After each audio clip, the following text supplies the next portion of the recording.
Kolegice in kolegi, dober dan. Danes je sicer 1. april, ampak naša tema bo nadvse resna. Iz literarne vede v spremne besede. In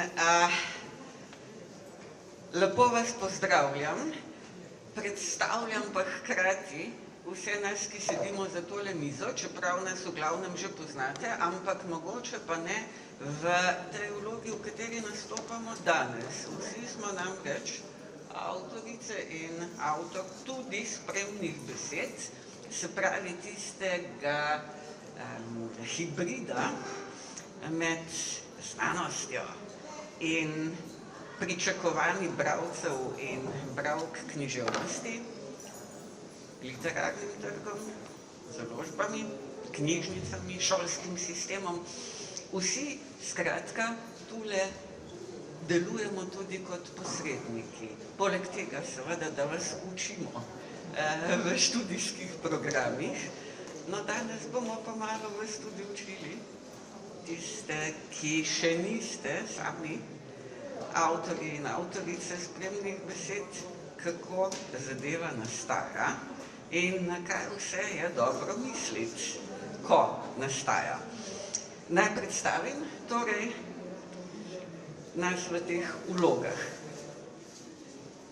Profesor Tone Smolej, profesorica Martina Ožbot-Kari, Nada Grošelj, ki poučuje na našem študijskem programu, zraven pa neznansko veliko prevaja in zato pobira tudi najtežje kalibrske nagrade. Sveta Knop, tudi tako prevajalka kot avtorica spremnih besed in moja malenkost, ki za javne objave sicer ne prevajam, pišem pa spremne besede, kadar utegnem. In sogovornikov in sogovornic, ki posredujemo med literarno vedo oziroma literarnimi vedami na Filozofski fakulteti in pa Slovenskim literarnim trgom, bi bilo lahko še veliko več. Po mojih računih najmanj tam okrog 30, zelo verjetno pa še veliko več, samo potem bi tale pogovor o spremnih besedah trajal ves današnji dan, verjetno še čez noč. To bi bil sicer čisto zanimiv performance, ampak najbrž bi preveč preizkušal vašo potrpežljivost. In tako bomo zdaj kar neposredno začeli z v temle ožjem številu knjigami in avtorjem in avtoricami njihovih spremnih besed v temle tesnem ozkem izboru, ki se gnete na tejle mizi. Govorili pa bomo še o marsičem drugem, česar ni bilo mogoče zložiti na tole mizo, kolikor nam bo čas dopuščal.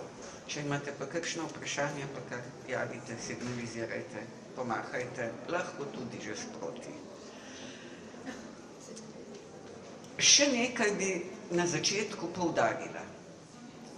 Zato, da bralec, bralka, tudi s pomočjo spremne besede vstopa v literarno besedilo, še preden ga začne brati, ali pa potem, ko ga prebere,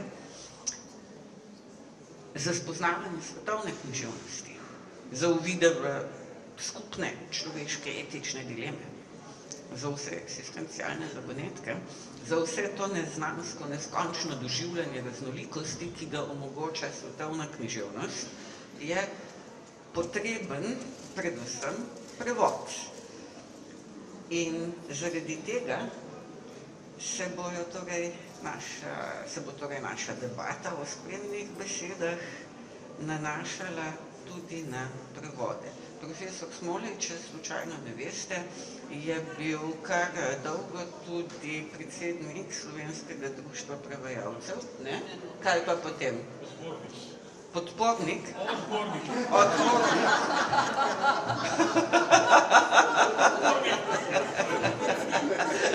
No ja, vsekakor pa urednik mnogih zbornikov, to pa sem zadela. in seveda tudi Martina. In zato bomo začeli tudi s tem, kar vam je študentom in študentkam primerjalne književnosti najbolj domače, se pravi s temo francoska književnost, naturalizem, opus Emila Zolaja. S poudarkom na spremni besedi še zelo svežega datuma, koliko toliko svežega datuma, to je k Zolajevemu romanu Plen. Profesor Smolej, Tone, kaj se ti je zdelo najbolj ključno izpostaviti v spremni besedi za podporo bralcem in bralkam Zolajevega naturalizma in še posebej tega romana? Ja, hvala lepa za to lepo predstavitev. Bomo seveda o povezavi z prevajalci in tisti spremnih besed še kaj povedali v nadaljevanju. Namreč očitno bomo dve knjigi iz letošnjega nabora klasične beletrine predstavljali. Poleg Martinine Grazie Delede je tukaj seveda tudi Emil Zola.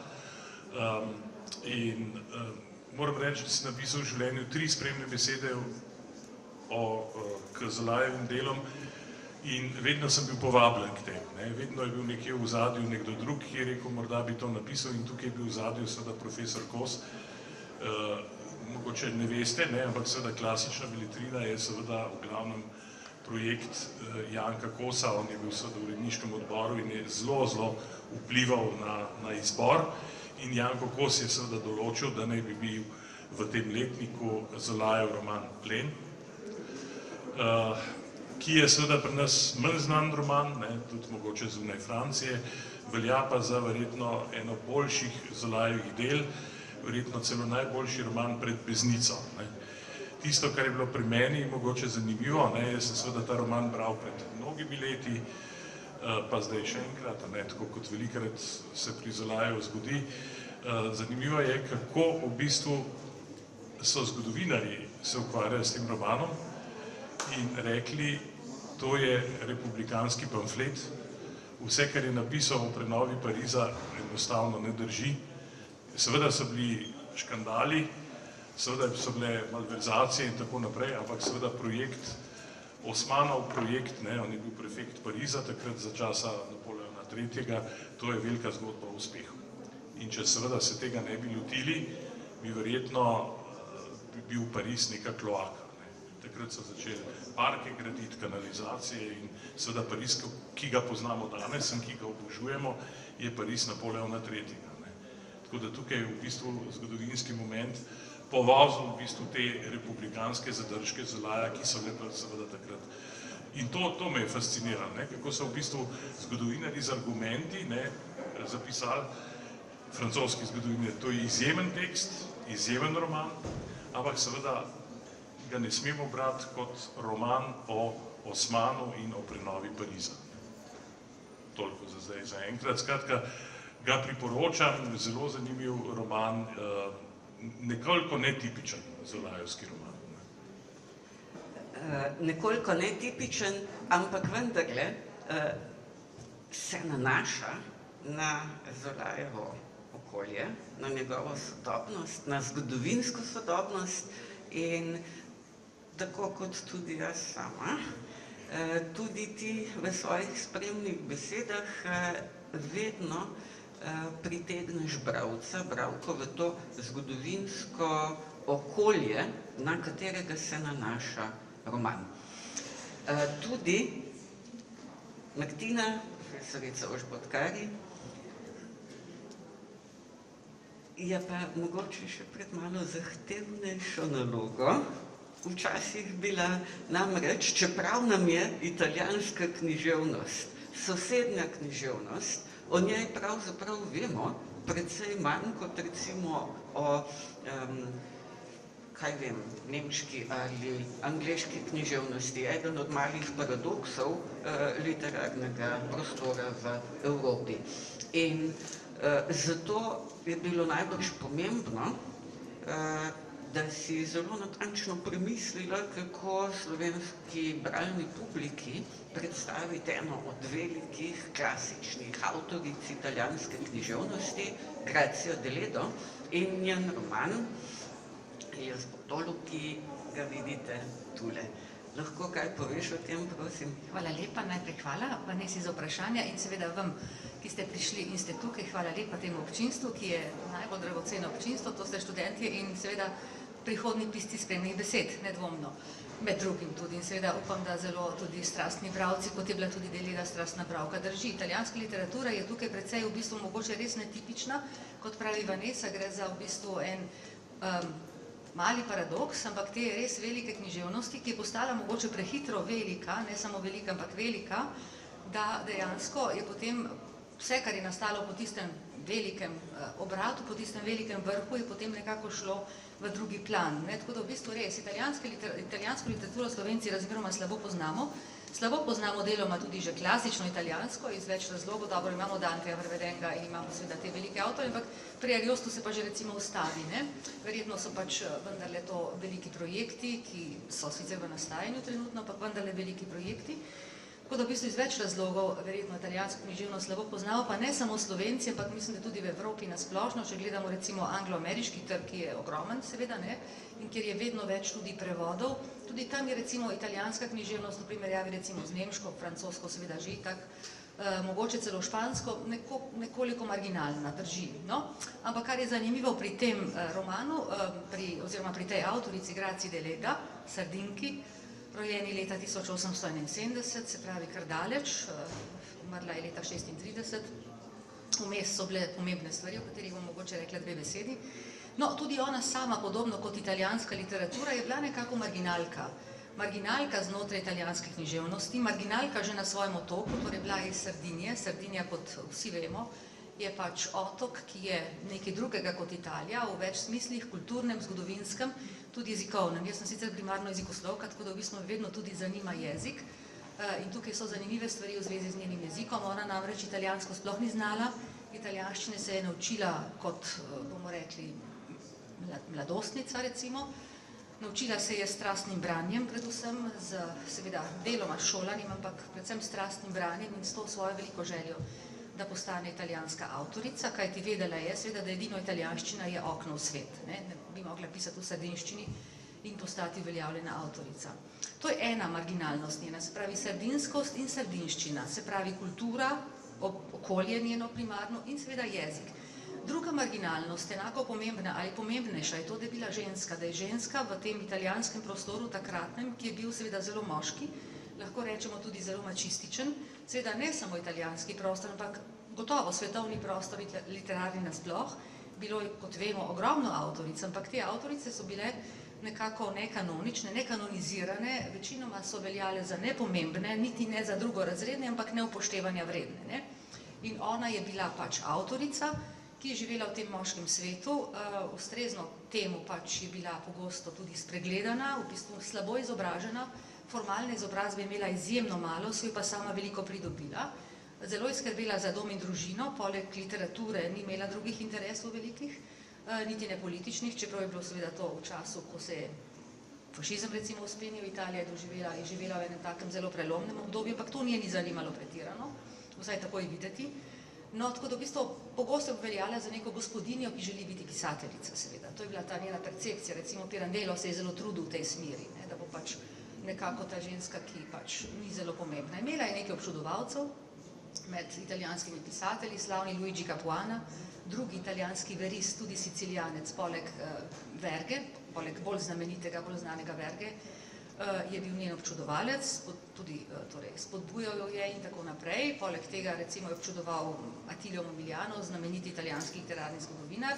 Imela je tudi nekaj tujih avtorjev, kanoničnih, znanih, kot je bil recimo D.H. Lawrence, ki je tudi zelo občudoval Deleddo in podobno, pa glavni preboj pa seveda dosegla leta 26 oziroma 27, ko je dobila Nobelovo nagrado. In s tem seveda postala prva italijanska Nobelovka za književnost, prej je že bil en Nobelovec, moški, ampak prva italijanska Nobelovka in druga Nobelovka sploh v zgodovini podeljevanja nagrad. In seveda to je odprlo pot do literarne uveljavitve, ne samo ne samo pač seveda v svetu, ampak kar je mogoče pomembnejše tudi doma. Ne? In seveda to, da napišemo spremno besedo, ni Nobelova nagrada, absolutno ne, ampak je pa tudi neko odpiranje okna, neko odpiranje vrat, ne v veliki svet, ampak sigurno pa deloma tudi v slovenski svet. Ne? Gre pač za avtorico, ki je pri nas pač slabo poznana, začela je biti znana šele z zbirko Nobelovci, znamenito zbirko, ki jo gotovo študenti komparativistike poznate, ki jo je urejal večinoma Janko Modar, znameniti prevajalec. In tukaj sta išla dva njena romana, med drugim tudi Elias Portulu, in zdaj je pač ta roman, torej v prevodu Vasje Bratine, prvi roman, prvi tekst Delede, ki je doživel ponovno slovenitev. Mogoče toliko, mogoče v samem romanu, pa še kaj pozneje. Hvala lepa, Martina. To so tiste temeljne stvari, ki se ti je zdelo najbolj potrebno povedati, tudi v spremni besedi, preprosto zato, ker je to treba povedati slovenskemu bralcu, bralki, zato, da si lahko predstavlja situacijo, v kateri je roman nastal in iz katere je govoril, pač tudi z neko precej kompleksno vlogo avtorja, v tem primeru avtorice. Kako pa je bilo na Švedskem, recimo, Nada Grošelj prevaja tudi iz švedščine in sicer avtorja, ki je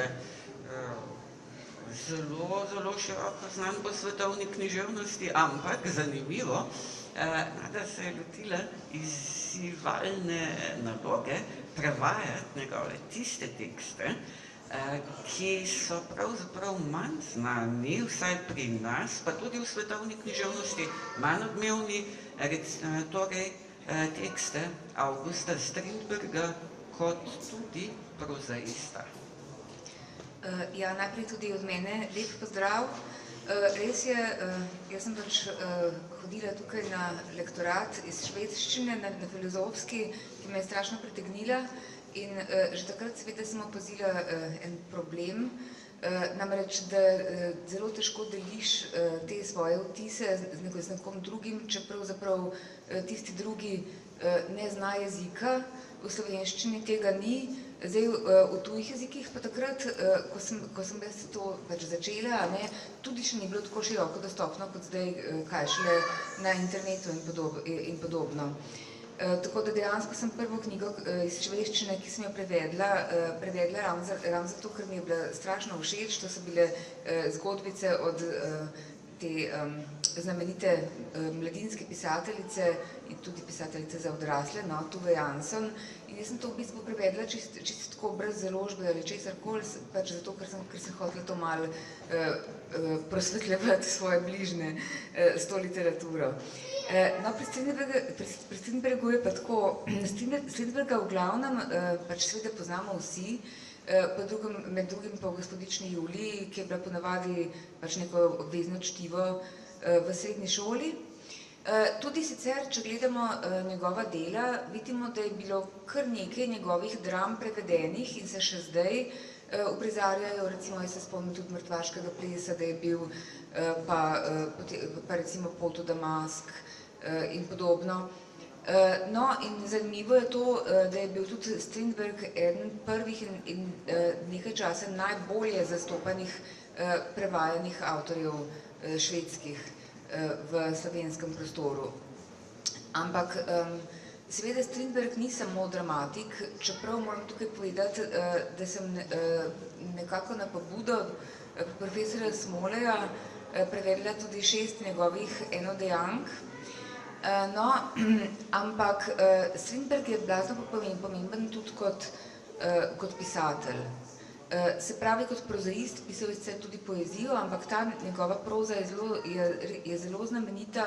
On sploh velja za tako rekoč kanoničnega oziroma vodilnega švedskega avtorja, podobno nekaj takega, kot recimo Cankar za nas. In zdaj v zadnjem času so se začele te razmere, te bele lise pri nas malo zapolnjevati, kakor tudi za razne druge avtorje, ker je pač zdaj več ljudi, ki prevajajo iz švedščine, tudi direktno iz švedščine.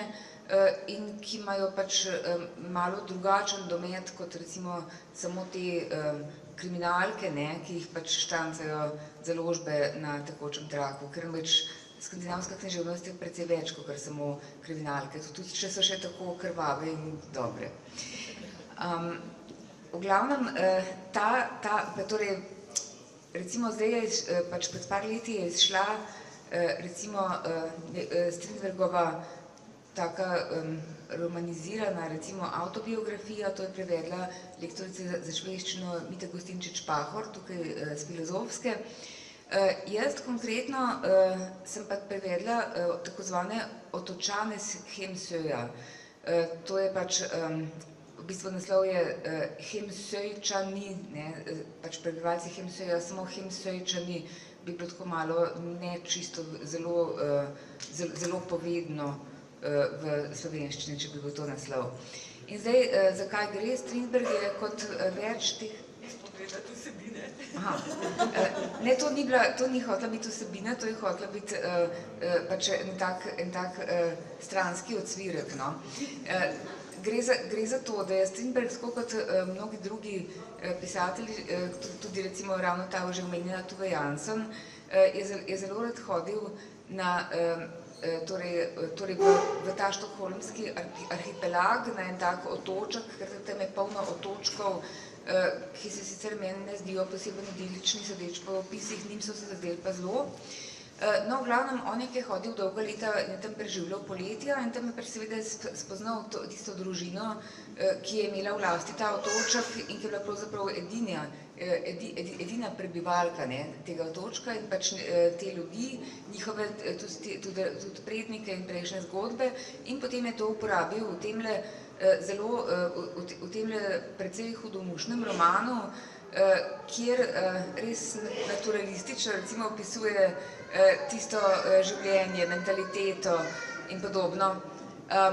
No, in ta roman je na splošnem zelo priljubljen na Švedskem, ampak ko so ga pa dobili ti njegovi gostitelji v roke, so mu pa prepovedali to, da bi še kdaj prišel na njihov otok. In to do te mere, da so potem pisali njegovemu bratu, da ne pride po njegovo robo in jo odpele. Tako da, ja, zdaj je ta družina že mnogo večja, živijo pač še zmeraj tudi na tem otoku, ampak so se nekako sprijaznili zdaj s Strindbergom tudi zaradi tega, ker pač noben od tistih, ki jih je on opisoval, ni več živ in čist benigno gledajo na ljudi, ki prihajajo gledati pač ta znameniti otok, ki je absolutno modeliran na tem otočku Šimandöju, kamor je hodil Strindberg. To je zanimivo, recimo sodobne spremne besede marsikdaj izpolnjujejo pričakovanja bralcev s tem, da pripovedujejo tudi o avtorju ali avtorici. Pa čeprav nas je literarna teorija naučila že tam nekje konec 60-ih let, Foucault, Barthes, kot veste, da je avtor mrtev, da se s tem začne rojstvo bralca, da torej mi odločamo, kaj bomo razbrali v literarnem besedilu, ampak ni čisto tako in bralci in bralke, ne glede na to, kar trdi literarna veda, še vedno pričakujemo kakšne informacije tudi o avtorju. In čeprav so spremne besede recimo v tej znameniti zbirki 100 romanov, ki jo najbrž že dobro poznate, pa spremne besede v zbirki Moderni klasiki, ki je potem kot naslednica 100 romanov izhajala pri Cankarjevi založbi, čeprav se velikokrat ukvarjajo predvsem z literarnim besedilom ali pa predvsem z zgodovinskimi okoliščinami njegovega nastanka in v kombinacijah, pa sodobne spremne besede velikokrat privlečejo not tudi tako rekoč snovno obrobje, se pravi drobne, zato pa pomenljive in povedne zgodbe, o avtorju ali avtorici.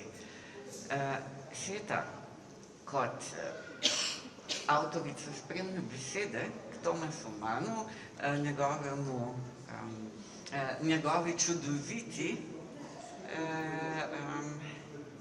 pripovedi Marijo in čarovnik, lahko mogoče kaj poveš o tem, koliko se ti zdi pomembno upoštevati avtorja, njegovo življenje za spremno besedo, ali pa je to mogoče odvisno od same knjige, v kateri pišeš spremno besedo. Zelo te bom razočarala, ker sem zelo nesodobna in pišem zelo malo o avtorjih. Oziroma, kot si rekla, to je seveda odvisno. Tomas Mann je toliko znan avtor, da absolutno seveda ni treba o njem nič pisati. Oziroma, pišem, kar se tiče avtobiografskega, samo to, kolikor je to povezan z samo temo, v tem primeru zgodbe. Tako da recimo tle nisem napisala čist nič, da bi predstavila Tomasa Manna, ne gre niti za marginalnega avtorja, niti za marginalni jezik. Tle sem se osredotočila recimo konkretno v tej spremni, če začnemo govoriti prav, kako pišemo, sem se osredotočila na to, kako to, da je pravzaprav, s tem sem začela, ta novela bila prevedena šele zdaj. To je ena njegovih najbolj znamenitih novel. In Mann sam, ko so delali tukaj v Sloveniji prvi izbor njegovih novel, to je bilo leta 50, ob njegovi, torej, 50, rojenje 75, ob njegovi, jaz sem nekaj zamešala zdaj, sam malo, 75-letnici, ja, si je želel, da bi ta novela bila v njegovem izboru. Poleg teh, ki jo verjetno vsi poznate, Smrt v Benetkah, ki je najbolj razkričana, in potem Tonja Kröger in Tristan. In čeprav je on bil novelovc in svetovno znan pisatelj, te njegove želje niso upoštevali. To je zelo zanimivo, ker je za nekatere to njegova celo najpomembnejših novel, je pa ena redkih poznih novel, ker njegov zlati čas novelistike je bil začetek 20. stoletja, tam od 1900 do 1910. Potem je v glavnem pisal romane, svoje velike tetralogije, vse veste, in Čarobne gore in Jožef in njegovi bratje in tako naprej, Dr. Faustus. Ta je pa ena redkih in ima tudi izrazito politično ozadje, kar je spet zanimivo za Tomasa Manna. Napisal je na podlagi enega počitniškega doživetja v Italiji leta 1926 in je v njej zabeležil že vzpon fašizma. Se pravi, leta 1922 je bil že Mussolinijev pohod na Rim, leta 1926 so bile že vse stranke razen fašistične prepovedane in on beleži vzdušje v tem majhnem letoviškem mestu in osredotoči pravzaprav celo dogajanje na nastop tega čarodeja, ki je tudi tukaj v naslovu, in ki je v bistvu nekakšna, bi lahko rekli, nekakšen namig na Mussolinija tudi, skratka na neko fašistično miselnost, na način manipulacije z množicami in ima tako izrazite pravzaprav te aluzije, da recimo v italijanščino ni bila ta novela, ki je šla tam okrog leta 30, ni bila prevedena do 50 let 20. stoletja. Tok jasni so tudi ti namigi. Tako da jaz sem v tem okviru pol govorila o tej noveli in samo v povezavi s tematiko se dotaknila tudi avtorja. Včasih mora spremna beseda neizogibno izpostaviti tudi tisto, kar je v literarnem besedilu dobesedno zakodirano. Majčkano spremna beseda torej lahko dešifrira nekatere namige iz tistega prostora in časa, ki je sodobnemu bralcu neznan, ki mu je tuj. In sama sem to recimo morala intenzivno početi pri pisanju spremne besede k romanu, ki ga je napisal sin Tomasa Manna, Klaus Mann, in to je ta njegov veliki znameniti roman Mefisto. Če je ata Tomas Mann pisal, torej sugeriral v svoji noveli Marijo in čarodej, v svoji pripovedi Marijo in čarodej, okoliščine vzpona fašizma z malce zakodiranimi liki, tako je njegov sin, Klaus Mann, v romanu Mefisto s dokaj alegoriziranimi figurami pravzaprav prikazal celo vrhuško nacističnega režima po letu 1933 v Tretjem rajhu in soizvajalca na kulturnem področju, to pa je bil realna zgodovinska oseba, igralec, ki je zaslovel za vlogo Mefista. Se pravi, Mefisto pa veste je skupaj s Faustom nekakšna osrednja figura, na katero se sklicuje, se je sklicevala nemška kultura, kar bi vam lahko povedal recimo tudi prevod, Setin prevod vsaj dveh knjig, ki sta razpravljali o vzponu nacizma. Vse to so tematike, ki so verjetno zelo, zelo aktualne za premišljanje tudi v sodobnem času, v Evropi, po svetu in tako spremna beseda k posameznemu literarnemu besedilu, po mojem mnenju, pisca ali tisko spremne besede postavlja pravzaprav v enako vlogo kot avtorja ali avtorico literarnega teksta, namreč odgovornost, etična odgovornost med drugim.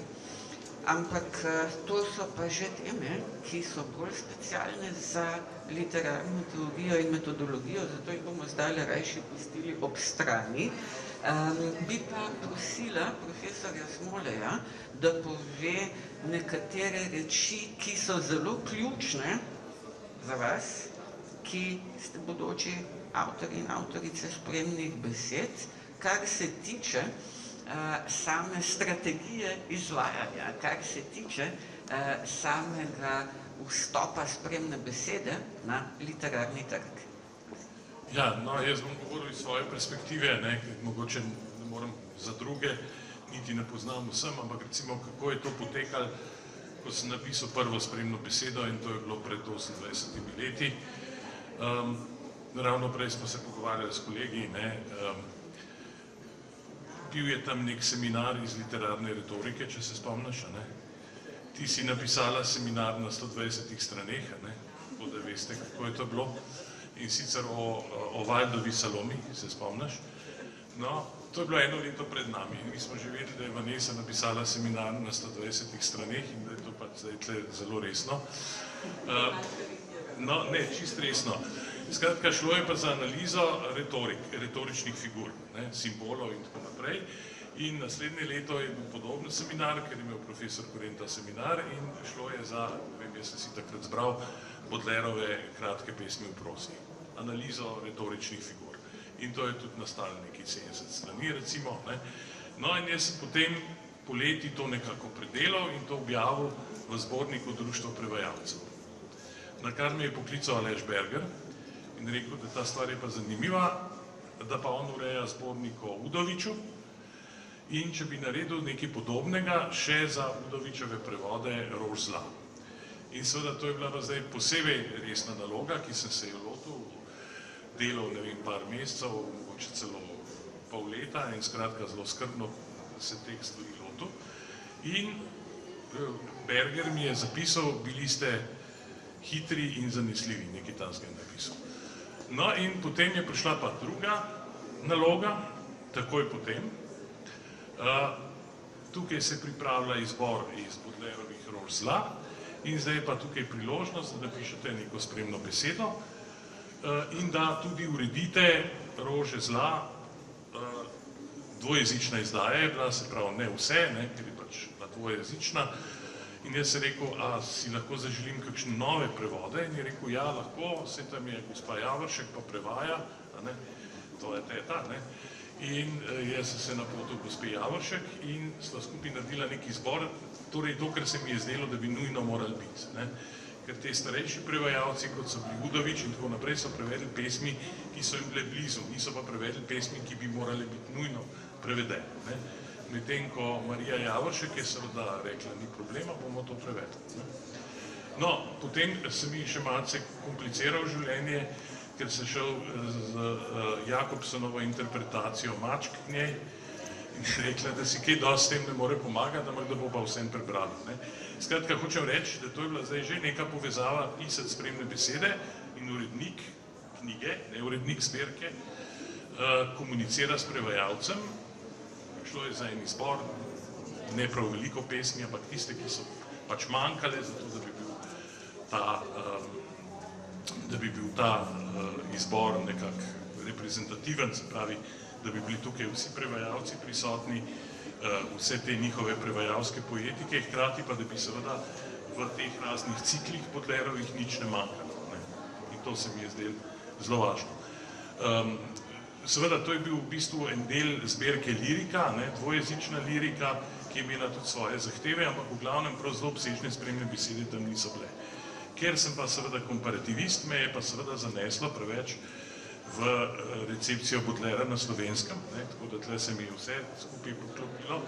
No, to je pa rekel Aleš Berger, da to pa ni zdaj del spremne besede, da to naj pa uporabim kdaj drugič, ampak da on pa pričakuje samo spremno besedo o strukturi rož zla, da slovenska recepcija je zanimiva, ampak to ne se ukvarjam s tem, da je drugič. In se dejansko pol ukvarjal kar nekaj desetletij s tem problemom, mislim, na koncu je šele to šlo. Skratka, to je to, hočem reči, da tukaj je ključno. Spomnim se Kajtana Gantarja, ki mislim, da v spominih zapisal, kako je bil srečen, ko so ga povabili k zbirki Kondor. Da to je bilo nekaj najlepšega v njegovem življenju, da ga je urednik poklical, da bi naredil, to so bile najbrž še zelo zgodne spremne besede, ne prvih, ali pa da bi mogoče celo sam naredil neki zbor. Skratka, izjemno je bil ponosen. Izjemno velika čast je, če mladega človeka pokliče urednik in mu da neko tako težko nalogo. Se moramo pa zavedati, da so se časi spremenili. Seveda, ko je Gantar dobil to nalogo, je bilo seveda pisati spremne besede tudi del, bom rekel, profesorskega poklica. Zdaj ta hobis spremne besede uvršča tako v eno neko sredino. Ne vem, v kateri kategoriji so, sigurno pa niso nekaj, s čimer se lahko habilitiraš. In to je zdaj, tako kot si ti lepo povedala, beseda hibrid. To je zelo zahtevno pisanje in se ga je tega treba lotiti, ker seveda to ostane. Tukaj je knjiga in v knjigi je spremna beseda in ta knjiga okrožila še desetletja in desetletja. Članek, ki ga napišemo za neko revijo, seveda danes je to tudi bolj trajno, ampak seveda knjiga ostane, knjiga je v knjižnicah in popolnoma jasno je, da vaše spremne besede, če jih boste pisali, bodo imele ogromno bralcev in zato je treba se tega lotiti. To je naša odgovornost. Preprosto, da posredujemo med tekstom in bralci. Da podpiramo bralce pri tem, kaj vse se lahko še razkrije v literarnem tekstu. Da ga začnemo drugič brati, tretjič in nam vsakič pove še nekaj več. Sem to se hotel še reči, kako se pa lotiti verjetno v tem, kakšna je zdaj razlika med spremnimi besedami, to bomo še kaj rekli. To bomo še kaj rekli. Ampak recimo, tole je še posebej pomembno pri tako oddaljenih besedilih, kot so recimo antična besedila. In Nada Grošelj je tudi sjajna prevajalka iz grške in rimske klasike in avtorica spremnih besed. In te prosim, da malo več poveš o tem, kar še ni izšlo, bo pa vsak čas in to je ena krasna Plautova komedija. No, v bistvu najbrž pač za Plauta smo že vsi slišali, starorimski komediograf, pač en tak kanonični avtor svetovne književnosti. In če smo že pri Francozih, recimo ravno Molière je črpal iz te tradicije, ki se zelo lepo kaže tudi že pri Plautu in ki seveda tudi sama recimo posledica neke ljudske tradicije, ampak dobro. Gre pač za komedijo, ki ima pač različne stereotipne like. Recimo stiskaški starec, ki ima mladega sina, ki je pa razsipan in rad lumpa. Potem zmeraj je tudi nek love interest, neka deklica. Potem recimo zgodnik, ki je lopov, to je recimo tudi priplav tak tipičen lik, ali pa recimo ta lik prebrisanega sužnja. To so pač neki ti liki, ki jih dejansko v neki verziji zasledimo še tudi pri recimo Molieru. No, ampak v glavnem, zdaj od Plauta nam je v slovenščini ostalo samo še, pravzaprav so ostale samo še 4 komedije, ki jih je treba prevesti.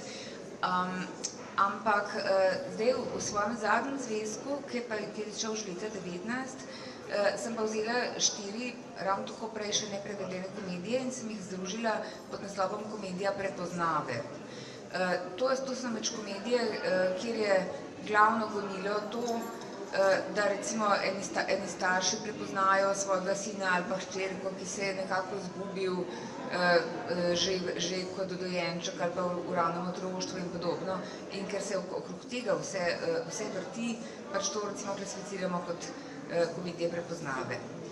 No, zdaj tukaj bi jaz omenila to, pri klasični filologiji smo navajeni in tudi dejansko potrebujemo ogromno večji spremni aparat, kakor pa pri novejših avtorjih. Jaz sem videla recimo pri eni drugi še precej bolj zamotani knjigi, pri Ovidijevem rimskem koledarju, kjer gre za te rimske starožitnosti in podobno, da so ljudje, ki dejansko niso imeli nekega ozadja, iz pač neke klasične izobrazbe, so recimo, če so se lotili teksta samega po sebi, so takoj zmrznili. Mislim, tako v bistvu skoraj nobene, sploh nisi razumeli, zakaj tukaj gre. Tako da v takih primerih jaz res predlagam, da se najprej prebere nekaj okrog tega, se pravi sprednjo besedo ali študijo. Zato sem recimo jaz delala tudi kar precej dolge te sprednje študije za knjigam a la Plaut, ki se Plauta sem se prevedla že več, pa tudi pri drugih knjigah za Institut Studiorum Comunitatis. Po drugi strani imamo pa knjige, imamo pa sprednje besede, ki pa služijo povsem drugim namenom. Recimo konkretno, jaz sem prevedla na novo Piko Nogavičko, kar sicer ni stara, ni latinščina, ampak to recimo sem prevedla in je šla leta 2015, namreč tako, da je bilo originalno prevedeno iz švedščine, ne preko mestnih jezikov. In tukaj ta moja sprednja beseda pravzaprav nikakor ni v tem smislu, da bi zdaj tukaj človek spet opisoval Astrid Lindgren, pa kako je prišlo do tega, da je pisala Piko, pa kakšna je bila njena recepcija, pa tako naprej. Ampak čisto preprosto je to pravzaprav nekakšna apologija, pojasnilo, zakaj sem prevajala tako kot sem, zakaj so tukaj odkloni od prejšnjega prevoda in temu je pravzaprav čisto sistematično po točkah posvečena cela sprednja beseda. No, recimo spet drug primer je pa Tali Strindberg, tukaj sem imela pa spet, nisem šla pravzaprav v neke njegove, pač že nekoliko v to njegovo biografijo, ampak tukaj se je pa zdaj pomembno, ker je pač to mišljeno le za ljudi, ki so precej vešči branja literature in tako naprej, da tukaj podam eno svoje lastno videnje tega. Skratka, to so res trije taki pristopi, ki po mojem skoraj ne bi mogli biti bolj različni. Martina, kako pa ti si zamišljaš bralca, ko pišeš spremno besedo? Kakšen je tvoj implicitni bralec, nakazani bralec? Hvala. Najprej bi rekla to, da so res spremne besede zelo različne. Najprej to, da v Sloveniji, mislim, da v slovenščini imamo nasplošno, mislim, da precej kvalitetne spremne besede, da je tradicija dobra. Mislim, da je tista zlati standard, mislim, da se res vzpostavil, kot je bilo že rečeno, kot je bilo že omenjeno za 100 romani. In vsi nekako mislim, da čeprav gre za zbirko, ki je časovno dokaj že oddaljena, jo imamo še vedno nekako v vidu, če pišemo spremne besede tako ali drugače. Seveda so bili še drugi poskus, tudi hvale vredni, odlični. Bondo, recimo, je filozofska knjižnica pri Matici in tako naprej, kjer je šlo tudi nekaj literarnih ali pa literarnih besedil vsekakor. Ampak, no, po mojem vendarle te spremne besede res, kot smo slišali, so lahko zelo različne. Mislim pa, da v temelju je najbolj, oziroma eden od glavnih, ključnih premislekov je, komu so namenjene. Kot vedno, kot vsako besedilo, kot pri vsakem besedilu, če želimo, da služi svojemu namenu, seveda se vprašamo, komu je namenjeno. To je prva stvar. Druga, seveda, v kakšen kontekst prihajajo te spremne besede. Zdaj smo slišali zelo različne tipe spremnih besed, različne pač dejansko zastavitve teh besed, recimo to, da včasih ni važno, da govorimo o določenih zadevah, to recimo zato, ker je kontekst že ustvarjen, ne? Recimo. Zdaj, pri Gracii Deledda seveda ta kontekst ni bil kaj posebej ustvarjen, dejstvo je, da je bila že prevajanje v zbirki Nobelovci, ampak vendarle šlo je za neko bolj ad hoc predstavitev, mislim, da povezano prav z nagrado in pač umeščeno v ta kontekst, kot v bistvu slovenskim občinstvu ona ni znana. In meni se je zdelo relevantno, čeprav sama nisem izrazito pristašinja biografske metode, ampak mislim, da je biografija vendarle pomembna, oziroma življenje je pomembno, vse ga živimo, ne? In živeli so ga avtorji, in živeli so ga in v tem življenju so napisali ta svoja dela. Dejansko tudi avtorja umestimo v kontekst. Skratka, spremna beseda po mojem za avtorja, kot je Gracia Deledda, recimo, ki ni posebej znana v Sloveniji, mora biti informativna predvsem. Seveda, druga stvar je, koliko nam jaz lahko sebe noter, ne? Pač v smislu interpretacije, v smislu svojih simpatij do takratne literature, do pač celotnega okolja in tako naprej. Tukaj so spet senzibilnosti zelo različne. Predvsem mislim, da je pač dejansko poudarjam važno občinstvo, važen kontekst, ne? In seveda tudi tip izdaje. Če delamo izdajo, kot jih v slovenščini in v Sloveniji ni prav veliko kritično izdajo, kot ji rečemo, je seveda zastavitev čisto drugačna. To bi šlo recimo za kaj takega, bi šlo pri izbranih delih slovenskih pisateljev, drugače tega nimamo, ne? V kulturah, kjer je več takih tekstov, recimo angleška kultura, ki ima tega zelo veliko, ali italijanska kultura, kjer je še vedno veliko izdaje, recimo latinskih in grških klasikov. Te stvari potekajo nekoliko drugače, kot pravi Nada, seveda te spremne besede so bistveno bolj obsežne ponavadi, več je kritiškega aparata, tukaj recimo pri nas ni nobenega kritiškega aparata, je samo gola spremna beseda, ne? In tako naprej. Druga stvar je, če ste hkrati uredniki, skratka, tukaj je ogromno modelov in seveda mislim, da pri izbiri, pogosto zelo intuitivni izbiri, ne nujno racionalni izbiri modela, nas vodi to pač, mislim, da nas mora voditi dejansko premislek, deloma tudi občutek o tem, kdo je naše bralstvo in kakšen je kulturni kontekst, v katerega se pač to besedilo umešča. V resnici, mislim, zelo podpišem, kar si rekla, meni recimo vsako literarno besedilo samo pove, kot s temu pravi malce idealistično, kakšno spremno besedo bi pričakovalo, se pravi, kakšen koncept, kakšno metodo prikliče ali pa seveda kombinacijo teh metod. In tako kot študenti in študentke, nekateri že veste, kako deluje metodološki pluralizem v literarni vedi, kako pomemben je, tako se potem prenaša tudi na pisanje spremnih besed. In v tem ima nedvomno precej veliko izkušnjo tudi Seta, ker si pisala spremne besede k zelo različnim besedilom. Zdaj le še malo pustimo teorijo primeru, ampak lahko kaj poveš še o kakšnih drugih spremnih besedah, ki si jih napisala? Hvala. Najprej bi povedala v zvezi s tem, kar je Tone govoril, spremne besede so zelo podcenjene, res podcenjen žanr. Zelo so vplivne, prebere jih, mislim, 1000-krat, dobesedno 1000-krat več ljudi, kot kakšne znanstvene članke, ki so pač dostkrat sami sebi namen. Se upravičujem, če v lastno skledo pljuvam, ampak to tako je. In zato je res pomembno, da so dobro napisane in pisati spremne besede, mislim, da je umetnost. Tudi so vsi moji sogovorniki, kar so govorili, je zelo jasna ena beseda, ki jo pa Martina prav večkrat omenila, kontekst. Mi spremno besedo pač postavljamo eno delo v kontekst. In jaz sem imela to srečo, da sem kar veliko spremnih besed napisala k knjigam, ki sem jih sama prevedla, kjer je pa spet osnovna beseda kontekst. Vsi veste, da ne prevajamo črk, ne prevajamo stavkov, ampak prevajamo en smisel v enem kontekstu.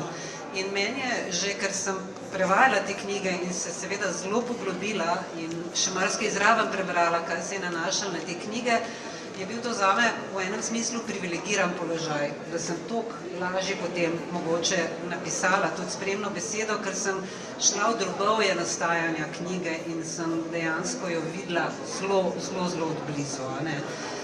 In seveda prej, ko sem rekla, da ne poudarjam toliko avtorja, seveda, spet odvisno od konteksta. No, če omenim, evo, še Andrića sem prinesla, ki je ena dosti odmevna biografija, edina knjiga, ki sem jaz prevajala, ki je po natisku 2 letih doživela, tako da sem bila čist frapirana.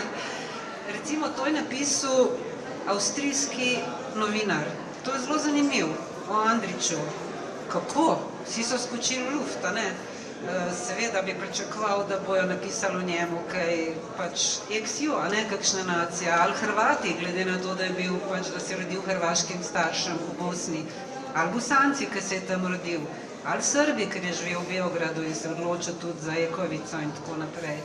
Tako da so bili vsi malo sumničavi, pa kdo pa je to, kako je pa lahko to napisal. In jaz sem v bistvu s tem začela, pol pa sem ga predstavila sveda tega avtorja, ampak ne vem, na pol strani recimo, ne. Potem, kam se to delo umešča v njegov opus, seveda. In zakaj je to pisal, in kako je to pisal, in kaj ga sploh na to idejo napeljali, in kje je našel vire in arhive. Jaz v tem smislu, malo sem gledala zdaj te svoje spremne, ki je Vanessa me povabila na pogovor, sem prav videla, da grem nekako od splošnega k posamičnemu. Tako čist, če bi filozofsko zastavila, najprej imam ta širši okvir, avtor, kolikor je potreben, delo, kje se umešča v opus, potem se pa vedno bolj približujem enemu podrobnemu branju. Ta close reading in izpostavim ene poudarke, ki se mi zdijo zelo zanimivi, jih tudi povežem z avtorjem mogoče in potem govorim tudi o recepciji nekako tega dela, ampak ne v smislu knjižne recepcije, ampak idejne recepcije. In recimo prav pri temu Andriću sem se ga isto lotevala in sem zaključila s tem, kaj pa še s tem, da je bilo v zvezi s to knjigo, je bilo toliko odmevov, da je šla knjiga o odmevih, Sanje imenovane Jugoslavija.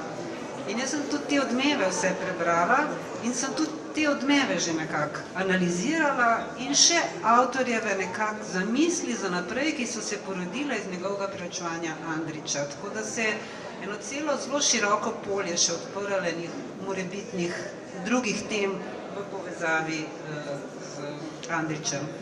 In to bi še rekla, da je tudi umetnost, spremna beseda te zelo zapelje. Ogromen bi napisal, a ne, ker ogromen ne veš, ker si ogromen preštudiral in ne smeš. Seveda, že ta knjiga je zelo tanka, a ne, manj kot 60 strani je novele, 25 je pa moje spremne. To ni normalno razmerje, seveda, ne, ampak je pa malo debelejša. To je dilema, ki jo je Sveta ravnokar povedala, pred katero sem bila tudi sama, recimo v spremni besedi k najnovejšemu romanu Slobodana Šnajderja, sjajnega hrvaškega mojstra, pripovedovalca, romanopisca, dramatika tudi še prej. V prevodu, v postavitvi prevedenega besedila je sam roman obsegal krepko čez 600 strani. Začela sem pisati spremno besedo, razmišljala, kaj bi potrebovali vedeti bralci in bralke, zato da jim ta vstopni zgodovinski kontekst ne bi bil tako tuj, da bi enostavno odložili knjigo, začela pisati. In potem je to kar naraščalo. Pred očmi se mi je naslikal Andrej Blatnik, urednik zbirke, ki ga kdo gleda in me ustavlja. In še danes se sekiram, ker sem v tej spremni besedi lahko povedala samo kakšno tretjino tistega, kar bi se mi zdelo potrebno povedati. In še ta tretjina je bila v precejšnji meri res povezana z zgodovinskim kontekstom, ki je pač tudi zelo močno delujoč v knjigi, reflektiran v knjigi. Ampak nekaj, česar pa do zdaj skoraj še nismo omenili, pa se mi zdi nujno potrebno, da izpostavimo. gre za spremne besede k literarnim tekstom. To pomeni besedilom, ki so strukturirana na svoj poseben način, vsak po svoje, v svojem slogu. Skratka, ne gre samo za kaj, ampak tudi kako je nekaj povedano, da sploh odpre nam pred očmi tisti kaj, da si sploh lahko začnemo predstavljati te pripovedne ali dramske ali lirske svetove. In to je pa najbrž tudi nekaj, kar spremna beseda lahko zaobseže ali celo mora zaobseči vsakič, zato da mogoče bralca in bralko opozori, kaj vse pa še igra v orkestru besedila. Zdaj predajam besedo tistemu, ki ima največ izkušenj. Jaz bom samo povedala neko spremno besedilo k naši okrogli mizi, da sem dobila en namig, da moramo počasi nehati. Mogoče bi, ja, in vsak bi mogoče končno misel povedal, jaz bi tako rekel, jaz se spomnim ene učiteljice iz osnovne šole, ki je rekla za zbirko Naša beseda, to je bila krasna zbirka v usne vezana, ne, rdeča, to je bilo za omare čudovita, ne, dekoracija, je rekla, ta zbirka nima nikakršne vrednosti, ker nima spremnih besed, ne.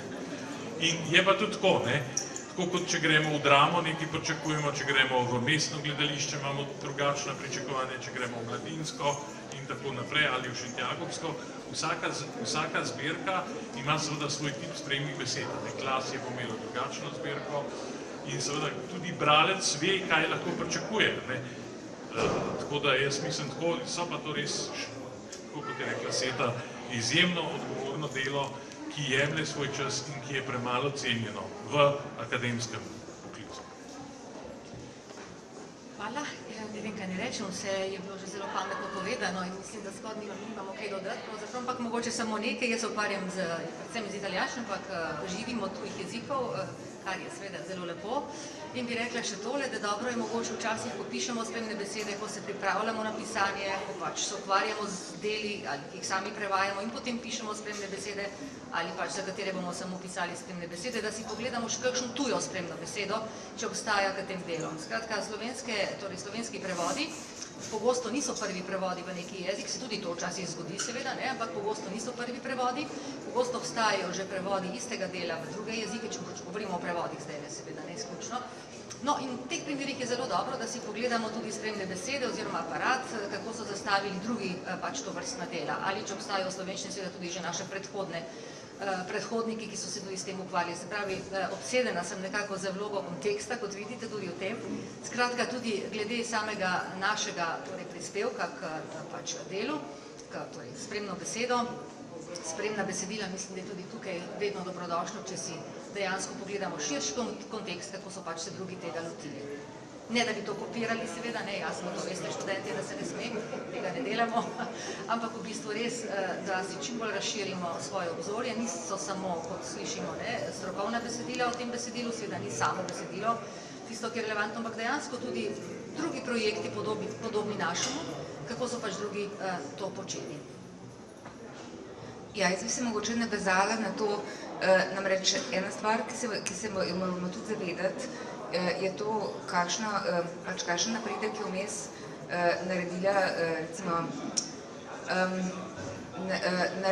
naredila dostopnost teh tujih spremnih besed, tujih člankov in podobno, ne, ker recimo v času, ko je pisal kakšen, ne vem, Kajetan Gantar, na primer, ne, takrat seveda je bilo veliko teže najti druge izdaje, sploh članke in podobno.